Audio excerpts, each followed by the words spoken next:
der har vi E-temp. Det er temperaturenergi, og det er den, vi bruger til at ændre temperaturen.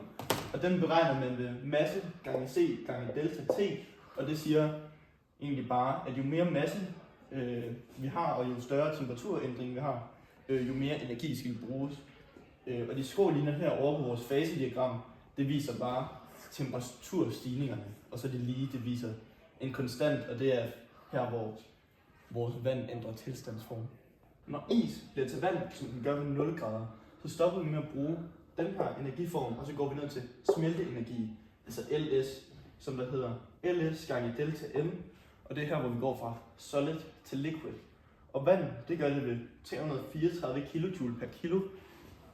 Og så også som vi her ser herover, så stopper temperaturstigningen som sagt med at stige. Men selvom den ikke stiger, så bruges der stadigvæk en masse energi til at bryde bindingerne i isen. Og ved 100 grader skal vi bruge fordampningsenergi, altså LF. Det regner vi ud ved at sige LF gange delta M, og det er altså det, der skal til for at vand bliver til damp. Og endnu en gang, ligesom vi havde nede ved smelteenergi, så får vi en konstant.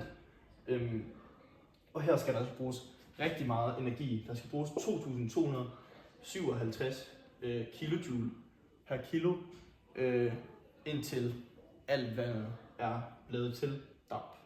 Hele diagrammet viser, at når temperaturen stiger, bruger man lidt energi, hvorimod når den skifter fase, f.eks. fra is til vand og fra vand til damp, så bruger den altså væsentligt mere energi. Det gør sig både gældende, når vi bruger LF og LS. Og selvom temperaturen stiger, så bruges der altså stadig... Selvom temperaturen ikke stiger, bruges der altså stadig en masse energi. Så alt i alt så forklarer tavlen faktisk bare, hvordan energi bruges til både at varme vand op, og så bruges det også til, hvordan det går fra fast form til flydende form til gas. Både ved hjælp af LS, som vi har været igennem tidligere, og LF, som vi også har været igennem tidligere. Så her til sidst, så vil jeg gerne forklare, hvorfor at faseændringerne bruger væsentligt mere energi end temperaturstigningerne. Og det er altså fordi, at energien ikke bruges til at varme molekylerne, som den gør på de her stigninger, men den derimod bruges til at bryde bindingerne i molekylerne. Det er også grunden til, hvorfor vanddamp bruges på så mange kraftværker. Dampen indeholder altså så meget energi, fordi der bruges så mange kilojoule på at lave den. Det kan altså være med til at drive turbiner og lave elektricitet rundt til hele verden. Det her det så vi også et eksempel på, da vi var på Tangeværket i går, som var en rigtig god tur. Hele det her diagram og alt det her, vi har været igennem, det er altså ikke bare et billede på, hvor temperaturen og energien går hen.